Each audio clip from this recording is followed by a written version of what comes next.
Hello. First Halloween video of the month. My name is Mac. Okay, I'll stop with the spooky voice. But yeah, I'm going to be uploading some Halloween videos as promised. So our first video will be a retrospective / review of my experience at this year's Halloween Horror Nights. This video will be somewhat similar to what I uploaded a few months ago, where I was talking about last year's event and how that was my first. Well, why don't we talk about my second? So first, I kind of want to start off with like the speculation season, where HHN Nightmares posted many different speculation maps on their Twitter page.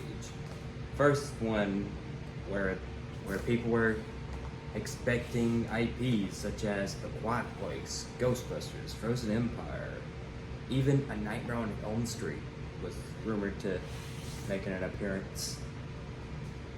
But then more spec maps came out, and then we got our first 6 announcements. Some of them being a day apart from each other. We had announcements like Slaughter Cinema 2, we had Goblin's Feast, we had Monstros, The Monsters of Latin America, the Museum, Deadly Exhibits,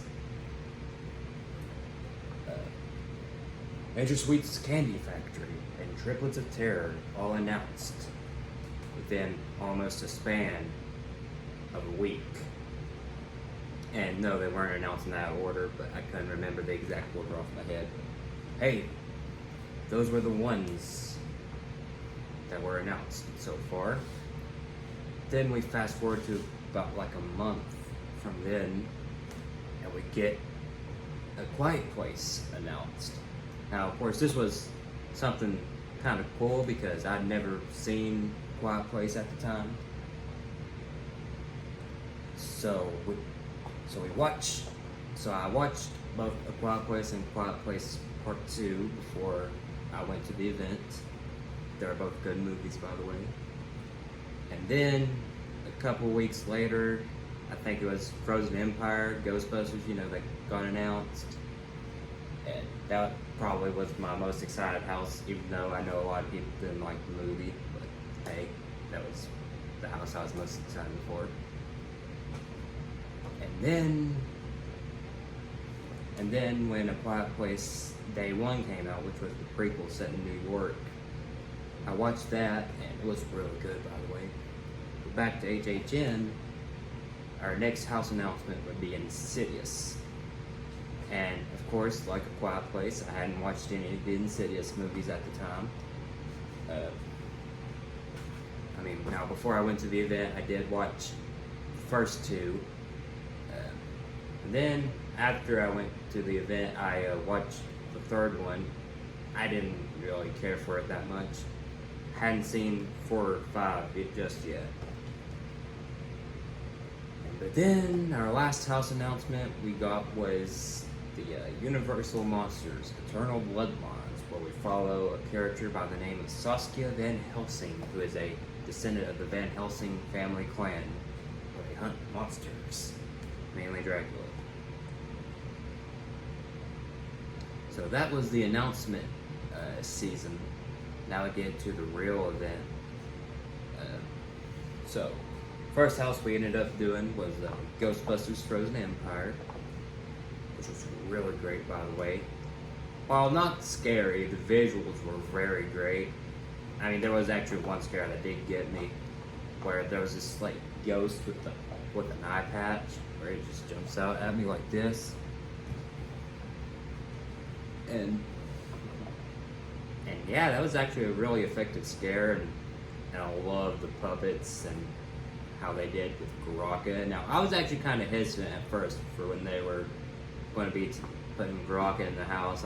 Didn't know if it was just going to be a animatronic or a puppet or a scare actor or a mix of both, but they actually did Garaka very well.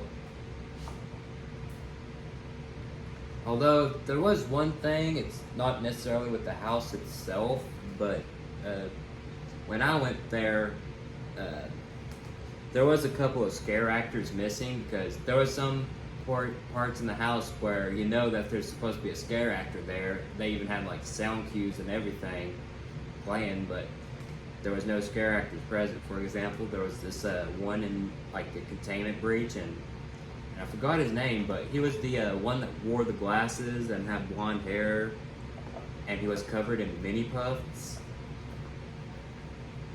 There was sound cues and everything, but the scare actor portraying him wasn't present. And as for others that weren't present, at least that I knew of, I think there was one scene in the final battle where you see Phoebe using her proton pack to zap Guraka. The Guraka scare actor wasn't there, as well as Fire Master Nadim, or whatever his name was. He wasn't. The scare actor wasn't present for him. Next house we ended up doing was Quiet Place. Now, on TikTok, I've been seeing these trends going around called the Quiet Place Challenge. That is where you have to go through the entire Quiet Place house without screaming. And of course I got scared during the house, but I actually succeeded and I wasn't scared. Well, I was scared, but I succeeded and I didn't scream.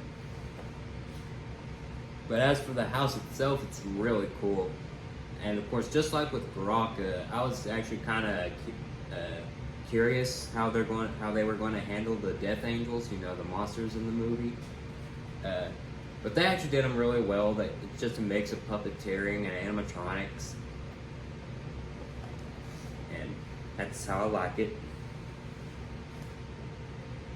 And it follows the movie very well. Well, I say movie, it follows the movies very well. They tackle both parts 1 and 2. And surprisingly, shocker, there wasn't really a whole lot of music or sound effects during the... Well, there was definitely plenty of sound effects, but there was hardly any music playing during the house. And they did recreate character costumes very well. Like there was John Krasinski's character, Emily Blunt, all them. We also there was also what else was there?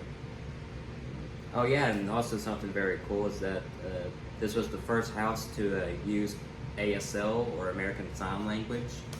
Because if you ever watch the movie, you'll know that while they do have to be quiet, they still need some form of communication, and they use sign language. And also, the actress who plays Reagan is actually deaf in real life, and they actually incorporated that very well. Now, next house we ended up doing was Universal Monsters: Eternal Bloodlines, and I didn't necessarily enjoy it as much as the other house. Well, last year's Universal Monster House, but it was still fun to go through. Still had some very effective scares. Now this was where all the monsters were basically female versions of the monsters. So you had like Saskia Van Helsing, you had the Bride of Frankenstein. They team up to go kill Dracula's daughter, which, spoiler alert, they fell at the end. And then there's a female version of the Mummy, which I'm not going to bother trying to pronounce her name because I'm going to butcher it badly. And there was also the She-Wolf of London. And Frankenstein makes a brief cameo. Now, the last house of the night, what we did was Insidious, The Further. Which, like I said, at the time I'd only seen the first 2 movies. And as of me recording this, I did watch it last night. Which, the house was really good, and people were saying that it's very intense, but I didn't necessarily find it to be as intense as people were making it out to be.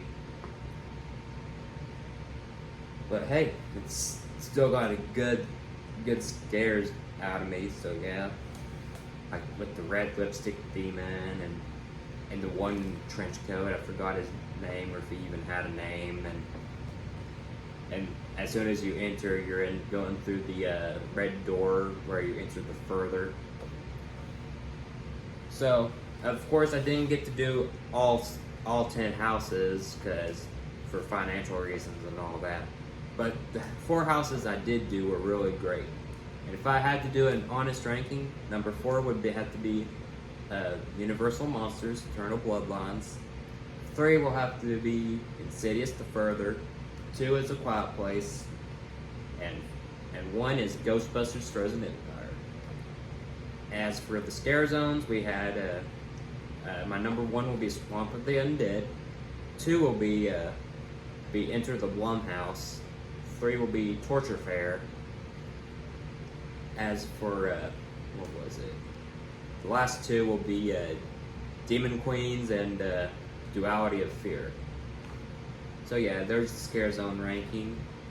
And anyway, and also got some merch here, like Little Boo over here, which you can't really hear. I'll bring him closer to you. This is Little Boo here. He's a popcorn bucket, also kind of the mascot for Halloween Horror Nights. Anyway, hope you enjoyed that. Hope you like, comment, subscribe, and also be sure to follow me on Instagram and TikTok. Links will be in the description. And just hope you all have a very good rest of your day. Be spooky out there.